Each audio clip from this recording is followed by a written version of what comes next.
భక్తులారా, మీకు శ్రీకృష్ణుడి ఆశీర్వాదాలతో స్వాగతం. ఈ వీడియో చూడండి, మీ బాధలు తొలగిపోతాయి. లైక్ చేయండి, సబ్స్క్రైబ్ మర్చిపోకండి. శ్రీమద్ భగవద్గీత అనేది మనిషిని జీవించే సరైన మార్గాన్ని చూపే ఒకే ఒక్క గొప్ప గ్రంథం. ఈ గీత జీవితంలో ధర్మం, కర్మ, ప్రేమ అనే పాఠ్యాలను నేర్పుతుంది. శ్రీమద్ భగవద్గీత ధ్యానం ఈ జన్మలోనూ, జన్మ తర్వాత జీవితంలోనూ ఉపయోగపడే అమూల్యమైనది. గీత అనేది సంపూర్ణ జీవన దర్శనం. దీన్ని అనుసరించే వ్యక్తి ఎల్లప్పుడూ ఉత్తమమైనవాడవుతాడు. భగవద్గీతలో మొత్తం 18 అధ్యాయాలు, 700 శ్లోకాలు ఉన్నాయి. అందరికీ వీటిని చదవడం కొంచెం కష్టమే. అందుకే ఈరోజు ఈ ప్రత్యేకమైన సందర్భంలో మనం శ్రీమద్ భగవద్గీత యొక్క 100 ఆలోచనల గురించి మాట్లాడబోతున్నాం. ఈ ఆలోచనలు తెలుసుకుంటే మీరు గీత యొక్క నిజమైన అర్థాన్ని అర్థం చేసుకోగలరు. ఈ ఆలోచనలు ప్రతిరోజు రాత్రి నిద్రపోయే ముందు వినండి. రండి, శ్రీమద్ భగవద్గీత యొక్క 100 ముఖ్యమైన ఆలోచనలను తెలుసుకుందాం. భగవాన్ శ్రీకృష్ణుడు ఇలా అంటాడు: వెలుగు జ్యోతి చీకటిలో ఎలా ప్రకాశిస్తుందో అలాగే సత్యం కూడా మెరిసిపోతుంది. అందుకే మనిషి ఎప్పుడూ సత్యం దారిలో నడవాలి. మరణమనేది ఎవరూ మార్చలేని అట్టమటి సత్యం. ఈ సృష్టి ఆరంభం నుంచి జననం మరణం అనే చక్రం నడుస్తూ వస్తుంది.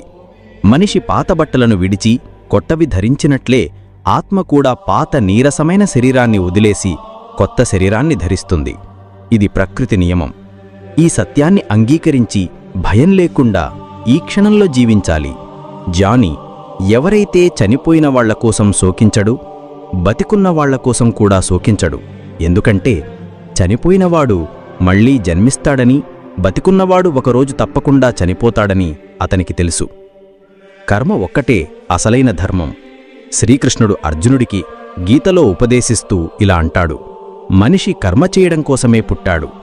కర్మ లేకుండా ఎవరు ఉండలేరు. ఫలితం గురించి ఆలోచించకుండా మనిషి తన కర్తవ్యాన్ని నిర్వర్తించాలి. కోపం మనిషిని నరకానికి తీసుకెళ్లే ద్వారం. కోపం వల్ల మనసు అశాంతమవుతుంది. ఆవేశంలో మనిషి తనకు తానే హాని చేసుకుంటాడు. కృష్ణుడిలా అంటాడు: మనిషి కోపం నుంచి దూరంగా ఉండాలి. ఎంత కోపం వచ్చినా స్వయంగా శాంతంగా ఉండే ప్రయత్నం చెయ్యాలి. ఈ లోకంలో నీవు, నీ దగ్గర ఉన్నది ఈరోజు నీది, రేపు అది వేరొకరిది, ఎల్లుండి అది మరొకరిది కావచ్చు. నీవు ఈ లోకంలో ఖాళీ చేతులతో వచ్చావు, ఖాళీ చేతులతోనే వెళతావు. మనసును అదుపులో ఉంచుకోవడం చాలా ముఖ్యం. మనిషి మనసు గాలిలా చంచలమైనది. ఈ మనసే మనిషిని కామక్రోధాల వైపు తీసుకెళ్తుంది. జీవితంలో విజయం సాధించాలంటే మనసును అదుపులో ఉంచుకోవాలి. మనసును నీవు అదుపు చెయ్యకపోతే అది నీకు అతిపెద్ద శత్రువైపోతుంది. ఎప్పుడూ అనుమానపడే వ్యక్తి ఎన్నటికీ శాంతిని పొందలేడు. అందుకే అనుమానాలకు దూరంగా ఉండు. ఎక్కువ అనుమానం వల్ల మనసు శాంతి కోల్పోతుంది. మనిషి గుండెలో గందరగోళం చేసి తన సంబంధాలను నాశనం చేసుకుంటాడు. శరీర సౌందర్యం మనసును ఆకర్షిస్తుంది, కానీ స్వభావ సౌందర్యం గుండెను ఆకర్షిస్తుంది. అందుకే మనిషి స్వభావం ఎప్పుడూ స్వచ్ఛంగా ఉండాలి. ఎవరు ఏం చేస్తున్నారు, ఎలా చేస్తున్నారు, ఎందుకు చేస్తున్నారు అనే ఆలోచనలకు దూరంగా ఉంటే నీవు అంతే సంతోషంగా ఉంటావు. నీవు ఎంత సరైనవాడవో, ఎంత తప్పు చేశావో అనేది ఇద్దరికి మాత్రమే తెలుసు. ఒకరు పరమాత్మ, రెండవది నీ ఆత్మ. శ్రీకృష్ణుడు ఇలా అంటాడు: జ్ఞానం లేని వ్యక్తి, భగవంతుడిపై శ్రద్ధలేని వ్యక్తి జీవితంలో ఎన్నటికీ ఆనందాన్ని, విజయాన్ని పొందలేడు. మోహం నాశనానికి కారణం, మనిషి దుఃఖాలకు మూలం. అతని మోహమే. ఎంత ఎక్కువ మోహిస్తాడో అంత ఎక్కువ కష్టాలను అనుభవిస్తాడు. పశ్చాత్తాపం గతాన్ని మార్చలేదు, చింత భవిష్యత్తును సవరించలేదు. అందుకే వర్తమానంలో ఆనందించడమే జీవితంలో నిజమైన సుఖం.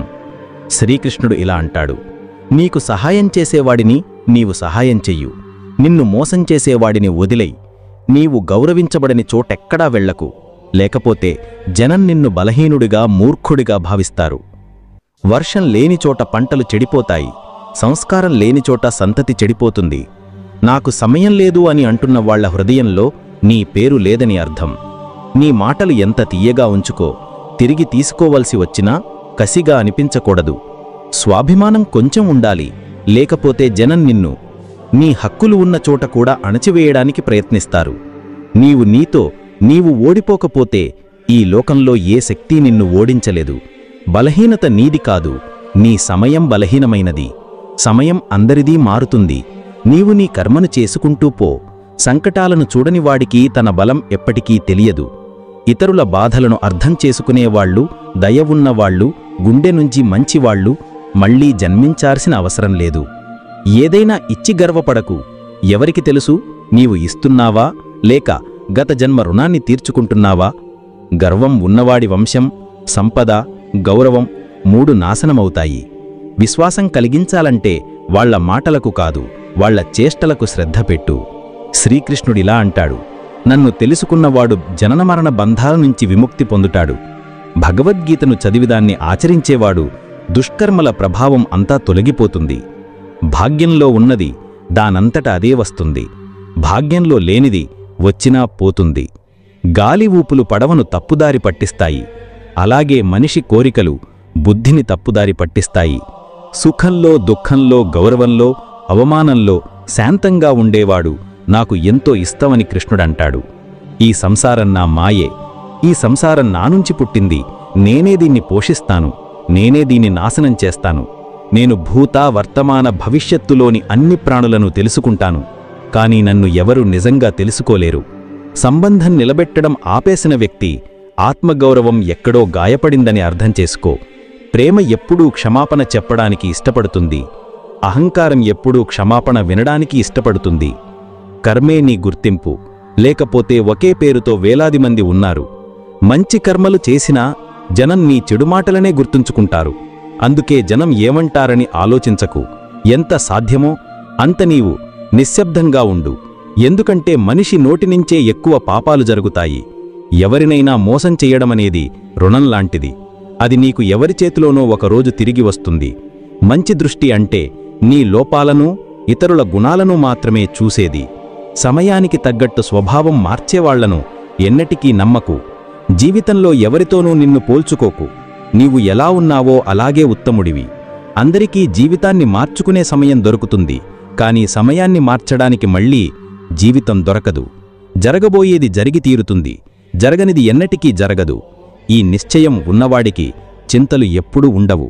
మంచి నీతితో చేసిన పని ఎన్నటికీ వృధా కాదు. దాని ఫలం నీకు తప్పకుండా దొరుకుతుంది. నీవు ఈరోజు చేసే కర్మఫలం రేపు నీకు లభిస్తుంది. నీవు ఈరోజు అనుభవిస్తున్నది నీ గత కర్మల ఫలం.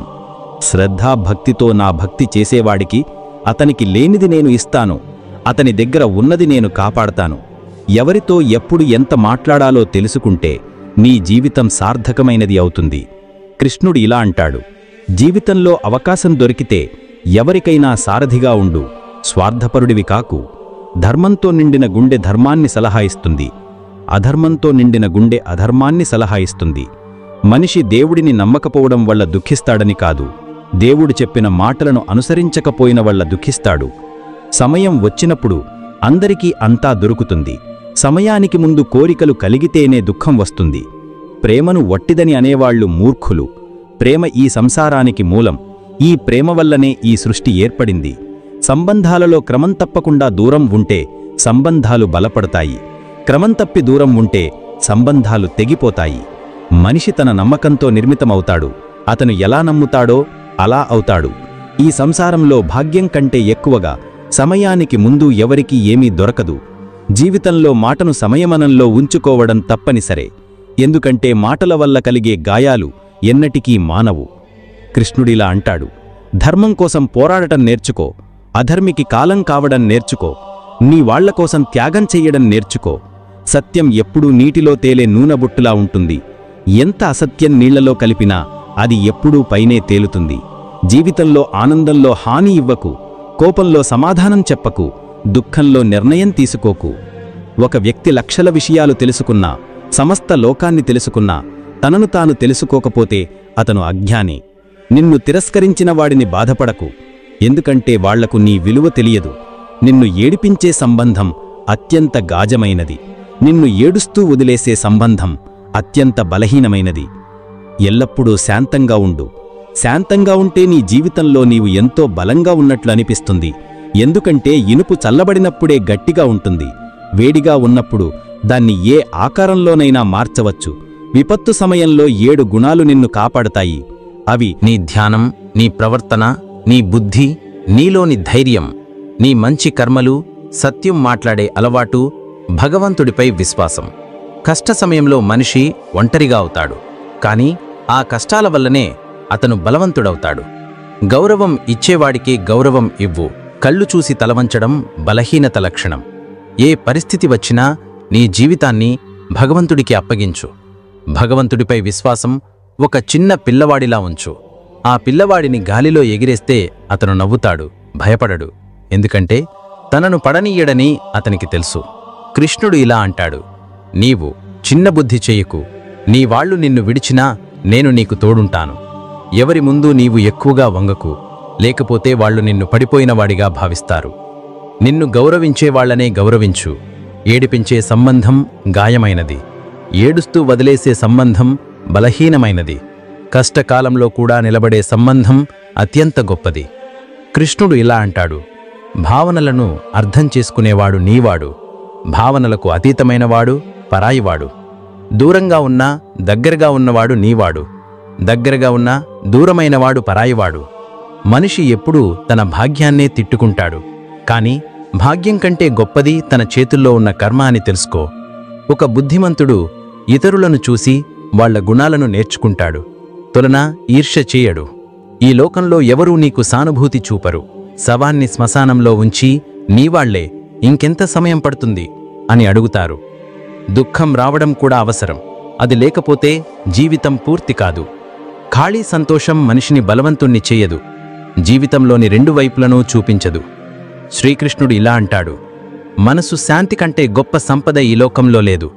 మనస్సును శాంతంగా ఉంచుకోవడం నేర్చుకున్నవాడు ఈ లోకంలో అత్యంత ధనవంతుడు. సమయం మనిషి చెప్పిన దారిలో నడవదు, మనిషి సమయం చూపిన దారిలో నడవాలి. దాన్నే నియతి అంటారు. జీవితం కష్టంగా అనిపించేది మనం మనలో మార్పు తెచ్చుకోకుండా పరిస్థితులను మార్చడానికి ప్రయత్నించినప్పుడే. ఈ లోకంలో తల్లిదండ్రులు మాత్రమే తమ పిల్లలు తమకంటే ఎక్కువ విజయం సాధించాలని కోరుకుంటారు.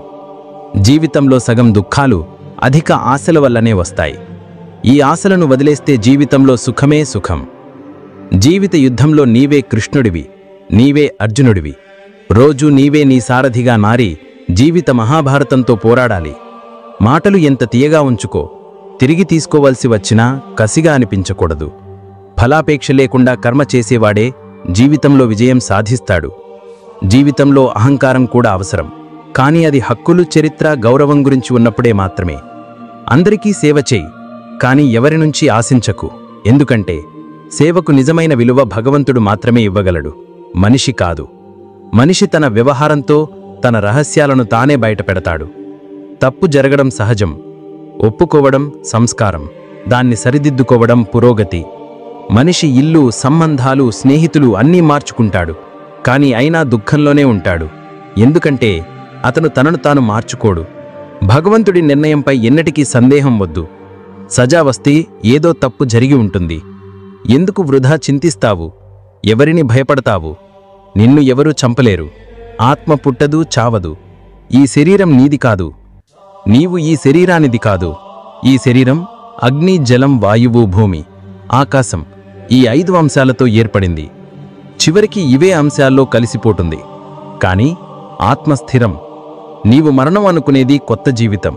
దుఃఖం, కష్టాలు మనిషిని బాధించడానికి రావు, అతని సామర్థ్యాన్ని, ఆత్మవిశ్వాసాన్ని పరీక్షించడానికి వస్తాయి.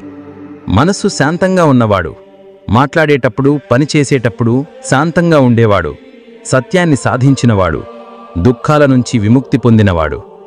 జరిగింది మంచిగా జరిగింది, జరుగుతున్నది మంచిగానే జరుగుతుంది, జరగబోయేది కూడా మంచిగానే జరుగుతుంది. గతం గురించి పశ్చాత్తాపం చెందకు, భవిష్యత్తు గురించి చింతించకు. ఇప్పుడు వర్తమానం నడుస్తోంది. ఒక బుద్ధిమంతుడు తనలోని లోపాలను, బంగారం, వెండిలోని మలినాలను తొలగించినట్లు కొంచెం కొంచెంగా పదే పదే సరిదిద్దుకుంటాడు. శ్రీకృష్ణుడు ఇలా అంటాడు, ఈ సంసారంలో ఒక క్షణంలో నీవు కోట్ల ఒడిలో కూర్చుంటావు, మరుక్షణంలో దరిద్రుడివవుతావు. నాది, నీది, చిన్నది, పెద్దది, సొంతం, పరాయి, ఈ ఆలోచనలన్నీ మనస్సు నుంచి తొలగించు. అప్పుడన్నీ నీవై, నీవు అన్నిటివై. కేవలం సమయం మీద ఆధారపడి కూర్చోకు. భాగ్యవంతుల చేతులు ఖాళీగా ఉండొచ్చు, కష్టపడేవాళ్లవి ఎన్నటికీ ఖాళీగా ఉండవు. నీ ఆలోచనలను మార్చు, నీ జీవితం ఖచ్చితంగా మారుతుంది. కొన్ని దారుల్లో నీవు ఒంటరిగానే నడవాలి. కుటుంబం, స్నేహితులు తోడు ఎవరూ లేకుండా నీవు నీ ధైర్యం మాత్రమే అత్యంత ముఖ్యమైన కష్టమైన పని. నిందు ముందు చెయ్యి. జీవితంలో జరిగేనంతా ఒక కారణంతోనే జరుగుతుంది. అది నిన్ను ఏదో ఒకటి చేస్తుంది లేదా ఏదో ఒకటి నేర్పుతుంది. అర్థం లేకపోతే జనం నిన్ను చూడడం కూడా మానేస్తారు. అందుకే ఆశలు నీమీద నీవే పెట్టుకో. దారులు ఎప్పుడూ అయిపోవు, కానీ జనం ధైర్యం కోల్పోతారు. ఈత నేర్చుకోవాలంటే నీళ్లల్లో దిగాలి. ఒడ్డున కూర్చొని ఎవ్వరూ గజ ఈతగాడు కాలేరు. కొంచెం సౌకర్యాన్ని వదిలేస్తే పెద్ద సంతోషాన్ని చూడగలిగితే బుద్ధిమంతుడు ఆ కొంచెం సౌకర్యాన్ని వదిలేసి పెద్ద సంతోషాన్ని సాధించాలి. జీవిత ప్రయాణంలో విశ్వాసం నిన్ను పోషిస్తుంది. మంచి కర్మలు ఇల్లు లాంటివి, జ్ఞానం వెలుగులాంటిది. జాగ్రత్త నిన్ను కాపాడుతుంది. ప్రమాదం శత్రువుల నుంచి కాదు, చుట్టూ ఉన్నవాళ్ల నుంచే వస్తుంది. ఎందుకంటే పడవ బయట నీళ్ల వల్ల కాదు, లోపలి రంధ్రం వల్ల మునిగిపోతుంది. ఆరోగ్యం అతి పెద్ద వరం, సంతృప్తి అతి పెద్ద సంపద, విశ్వసనీయత అతి మంచి సంబంధం. చింత చిత్త మధ్య ఒక్క చుక్క తేడా మాత్రమే. చిత్త నిర్జీవాన్ని కాల్చేస్తుంది, చింత బ్రతికున్నవాణ్ణి కాల్చేస్తుంది. నీ దగ్గర ఉన్నదాన్ని అతిశయుక్తిగా చెప్పకు. ఇతరులపై ఈర్ష్య పెట్టకు. ఈర్ష్య చేసేవాడికి మనసు శాంతి దొరకదు. ఈ లోకం ఎప్పుడూ పొగడ్తలు నిందలు వెతుక్కుంటూ ఉంటుంది. ఇది ఎప్పటినుంచో జరుగుతోంది, ఇక ముందు కూడా జరుగుతుంది. తనను తాను నిజంగా ప్రేమించుకునేవాడు ఎన్నటికీ ఇతరులను గాయపరచడు. విచలితం చేసే ఆలోచనల నుంచి విముక్తి పొందినవాడు శాంతిని తప్పకుండా పొందుతాడు. పెద్ద పెద్ద మాటలు చెప్పేవాళ్లు మాటల్లోనే ఉండిపోతారు. సన్నగా చిరునవ్వు నవ్వేవాళ్లు చాలా చెప్పేస్తారు. నీళ్లతో స్నానం చేసేవాడు బట్టలు మాత్రమే మార్చగలడు. చెమటతో స్నానం చేసేవాడు చరిత్రను మార్చగలడు. ఒక్క నిమిషం పడుతుంది సంబంధాలను ఎగతాళి చేయడానికి, కానీ మనం మర్చిపోతాం, జీవితం సంబంధాలతోనే అలంకరించబడుతుంది, సమృద్ధమవుతుంది. మనసులో ఉన్నది స్పష్టంగా చెప్పేయాలి. ఎందుకంటే సత్యం చెప్పడం వల్ల నిర్ణయాలు జరుగుతాయి, అసత్యం చెప్పడం వల్ల దూరాలు ఏర్పడతాయి. ఉదయం నిద్ర మనిషి ఉద్దేశాలను బలహీనం చేస్తుంది. గమ్యాన్ని చేరుకునేవాళ్లు ఎప్పుడూ ఆలస్యంగా నిద్రపోరు. ప్రతి ఒక్కరికి గుండెలో అంత స్థలమివ్వు ఎంత అతను నీకిస్తాడో. లేకపోతే నీవు ఏడుస్తావు, లేదా అతను నిన్ను ఏడిపిస్తాడు. విజయం సాధించాలంటే నీ కష్టపాటుపై నమ్మకం ఉంచాలి. ఎందుకంటే భాగ్యం జూదంలో పరీక్షించబడుతుంది. జీవితంలో ప్రజాదరణ పొందాలంటే మీరు అనే మాటను ఎక్కువగా, మేము అనే మాటను తర్వాత, నేను అనే మాటను అతి తక్కువగా వాడాలి. నీ శక్తిని చింతలో వృధా చేయడం కంటే దాని సమస్యలను పరిష్కరించడానికి వాడు. చెడును చూడటం, వినడం చెడు ఆరంభం. ప్రేరణకు అతిపెద్ద మూలం నీ స్వంత ఆలోచనలు. అందుకే పెద్దగా ఆలోచించు. నిన్ను నీవు గెలవడానికి ప్రేరేపించు. కర్మల గణితం చాలా సరళం. మంచి చేస్తే మంచి జరుగుతుంది, చెడు చేస్తే చెడు జరుగుతుంది. జన్మ తీసుకొని కూడా శ్రీ రాధాకృష్ణుల కీర్తన చెయ్యనివాడు మూర్ఖురు. మోక్షానికి మెట్టు దొరికినా దానిపై ఎక్కడానికి ప్రయత్నం చెయ్యడు. దుఃఖం భోగించేవాడు తర్వాత సుఖాన్ని పొందవచ్చు, కానీ దుఃఖం ఇచ్చేవాడు ఎన్నటికీ సుఖాన్ని పొందలేడు. నీ లోపన కరుణను పెంచుకో, ఆవేశాన్ని కాదు. మేఘం వర్షం వల్ల పుష్పాలు వికసిస్తాయి, దాని గర్జన వల్ల కాదు. తప్పుడు వ్యక్తి ఎంత తీపిగా మాట్లాడినా నీకు వ్యాధిలా మారతాడు. సత్యవంతుడు ఎంత కఠినంగా అనిపించినా ఒకరోజు నీకు ఔషధంలా పనిచేస్తాడు. ఒక దీపం తన వెలుగును తగ్గించకుండా వేల దీపాలను వెలిగిస్తుంది. అలాగే సంతోషాలను పంచితే సంతోషాలు తగ్గవు, పెరుగుతాయి. శ్రీకృష్ణుడిలా అంటాడు, ఓ మానవా, నీవు సంసార దుఃఖాల నుంచి విముక్తి పొందాలనుకుంటే నా భక్తిని చెయ్యి. నా భక్తి చెయ్యనివాడు ఈ జన్మలోనూ జన్మ తరువాత జీవితంలోనూ శాంతిని పొందలేడు. ఈ గీతా ధ్యానం మన హృదయాలను తడమని మనసును శాంతపరిచే దివ్యమైన ఔషధం. ఈ ఆలోచనలు మన జీవితంలో కొత్త వెలుగును నింపే సత్యాలు. ఒక్కొక్క ఆలోచన మన గుండెలో ఒక దీపాన్ని వెలిగిస్తుంది, మన దారిని సత్యం వైపు, ధర్మం వైపు నడిపిస్తుంది. ఈ ధ్యానం మనలోని చీకటిని తొలగించి మనసును స్వచ్ఛతతో నింపుతుంది. ప్రతిరోజు ఈ ఆలోచనలను గుండెలో నింపుకుంటే మన జీవితం ఒక సుగంధ బాటలా వికసిస్తుంది. ఓ సోదరులారా, ఈ జ్ఞానగంగలో మునిగి మీ జీవితాన్ని పవిత్రం చేసుకోండి. ఈ ఆలోచనలు మీకు ఏదైనా స్ఫూర్తిని, శాంతిని ఇచ్చినట్లయితే మీ గుండెలోని భావాలను కామెంట్లో జయశ్రీ రాధేకృష్ణ అని రాయండి. ఈ జ్ఞానదీపాన్ని మరిన్ని హృదయాల్లో వెలిగించడానికి ఈ సందేశాన్ని ఇష్టపడి మన ఈ ప్రయాణంలో తోడుగా ఉండండి. మీ సహకారంతో ఈ ధ్యానం మరింత మందికి చేరుతుంది. మీ హృదయంతో మమ్మల్ని ఆదరించి ఈ దివ్యజ్ఞాన యాత్రలో భాగస్వాములవ్వండి. శ్రీమద్ భగవద్గీత ఒక గ్రంథం కాదు, అది జీవన దీపం. ఈ 100 ఆలోచనలు మన గుండెలోని చీకటిని తొలగించి సత్యం, ధర్మం, ప్రేమల వైపు నడిపిస్తాయి. ఈ జ్ఞానాన్ని గుండెలో దాచుకుని దాన్ని ఆచరణలో పెట్టండి. మీ జీవితం ఒక సుగంధ పుష్పంలా వికసిస్తుంది. ఈ దివ్య జ్ఞానాన్ని అందరితో పంచుకోండి, ఎందుకంటే పంచుకున్న సంతోషం రెట్టింపవుతుంది. మీ హృదయంలో ఈ జ్ఞానదీపం ఎప్పుడూ వెలుగుతూ ఉండాలని కోరుకుంటూ మీ అందరికీ జయశ్రీ రాధేకృష్ణ.